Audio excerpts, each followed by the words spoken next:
The PS5 Slim is coming. We've told you for a long time it's coming. People have rumored about it. We've been talking about it since day one.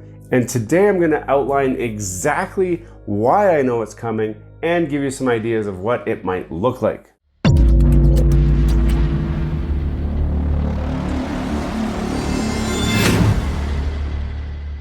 Hello and welcome back to Gears and Tech. As you know, this channel covers a lot of interesting stuff to do with the PlayStation 5. I try my best to stay away from rumors and all of that kind of stuff because there's so many other channels out there that are just looking for some content that they'll just put out anything to try and get you to watch. I'm gonna try and put this as least clickbaity as possible. So obviously you came here because you're looking for information about the PS5 Slim model, which everyone says is coming.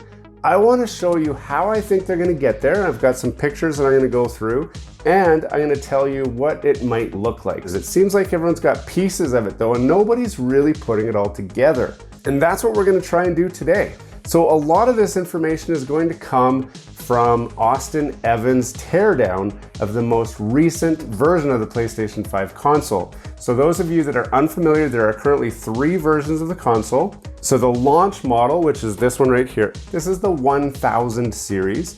Then about a year ago, they released what would be the 1100 series. That one was highly controversial in the sense that it ran hotter, it had a much smaller heatsink, and a lot of people said that that was just to save money and it was at the expense of consumers. Most notably, everyone was complaining about how hot it got. Now, a quick side note on that, the processor and the GPU, they are affected by temperature swings, but they can actually run a lot harder than what most people think. So cooler is not always better. When it runs hotter, it actually can be more efficient.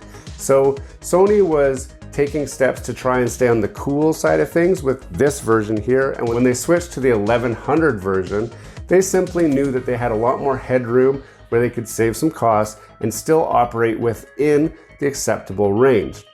Now we as consumers always think cooler is better, and so we kind of got a little bit caught up in that when really we didn't need to. But there is now a more recent version, the 1200 series. And some interesting differences in the 1200 series is what makes me think that we're a lot closer to a PS5 Slim model than what anybody really is talking about. Before we get too far into this video, don't forget to subscribe to the channel down below. If you've seen some of our content already and have not subscribed, we want you to join our community. Smash that like button, hit subscribe, and let's get back to the video. So the first thing I want to show you is this picture right here. This is a side-by-side comparison of the 3 main boards with all their shielding still intact. So this is the 1000 model right here. That's the one that I have here. This is the launch model. Nothing really to look at.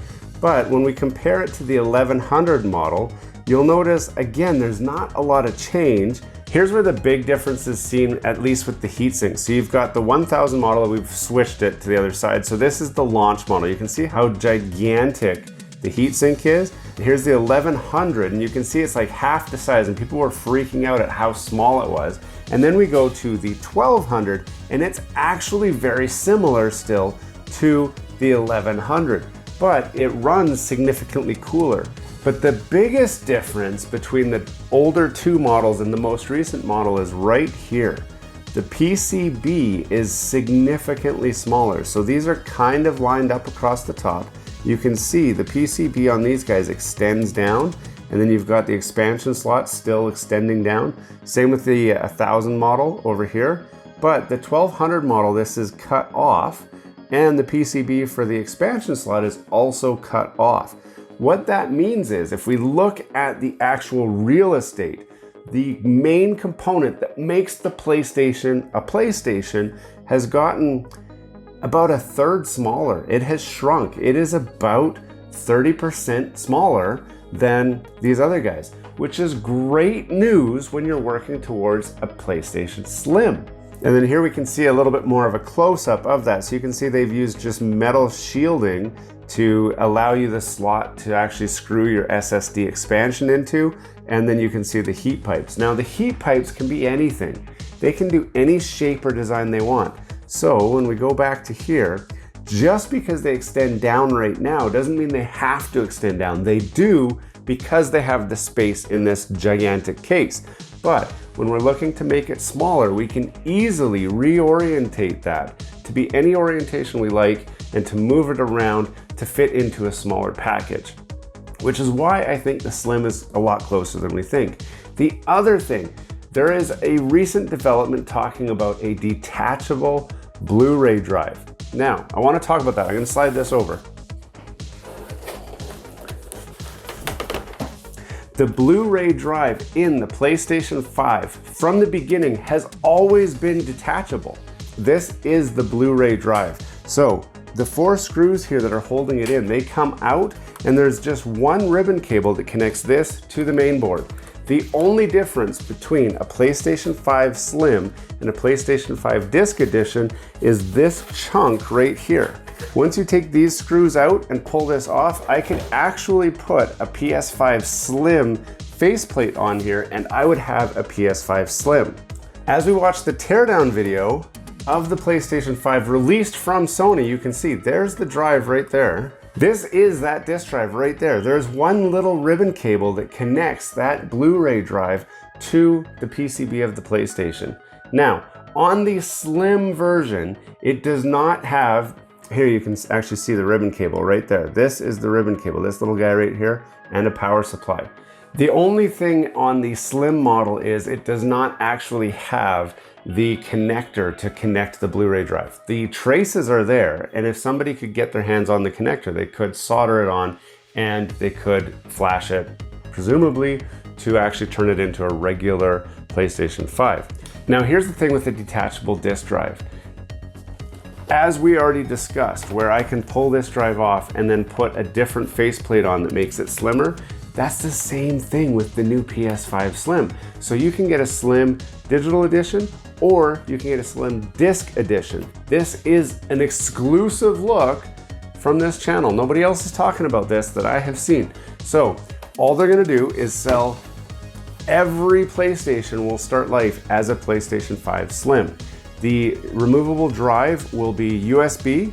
So in the back, there will be a discrete USB port that can plug into. It's not gonna be one of these because they're gonna redesign it, obviously, and that cord will plug in and then you'll get a new faceplate that will snap on and make it look just like this, like it belonged there from the start.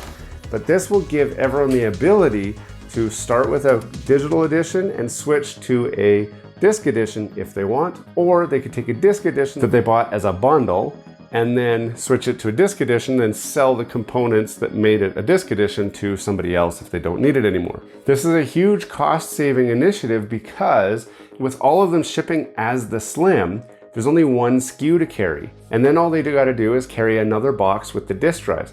I think Sony's pretty smart. They know how much of their sales are disc and how much are digital. And I have a feeling that a lot of the sales have transitioned to digital. So they know that they don't need to have this disc drive in here because it's a small percentage of the fan base that actually still use it.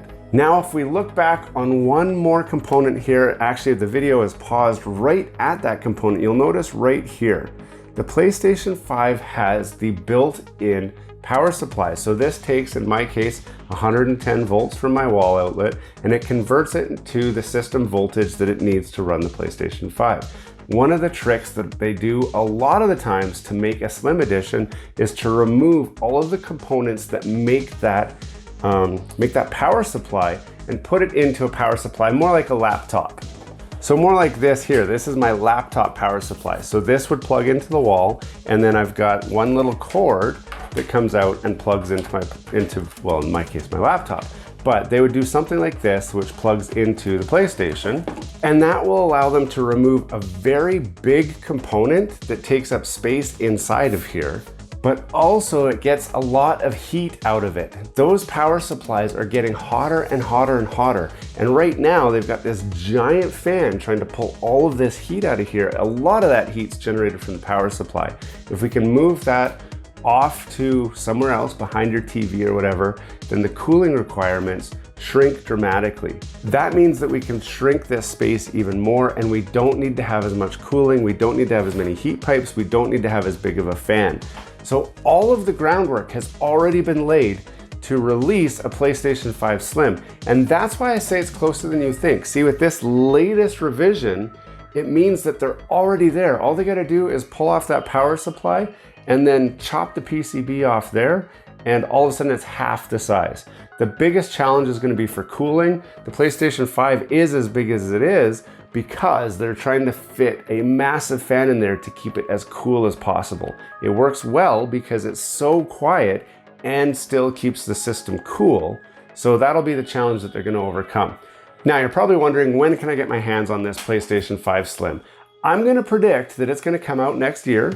So in 2023, we will see the announcement sometime around the summer about a PS5 Slim, and it will be released sometime in November, just in time for the Christmas holidays, for everybody to get their hands on the old systems as well as the Slim. Now, the elephant in the room, the PlayStation 5 Pro.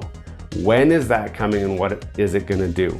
I think in this case, the Slim might come out before the Pro, simply because they're already on that path for the Slim, and there hasn't been enough developmental changes for them to put out a Pro. See, when the PlayStation 4 came out, there was a lot of leaps and bounds made in the GPU technology over the couple years that the PlayStation 4 had been out. So coming out with a Pro model made a lot of sense. Right now, there's not a big gap. If you look at like the NVIDIA, the RTX 2080 card, and then the 3080 card, not a lot of difference. And now we're talking about the 4080, and everyone's saying, do I need a 4080? Well, no, the 3080 is barely getting capped out. We're just not seeing the demand for that Pro model. So I think that's still a little bit further away, but that Slim model is a lot closer than anybody thinks. Tell me what you think about this video. Tell me, have you been noticing the same things as I have? Put that in the comments. Let's talk about it. We'll have some great conversation.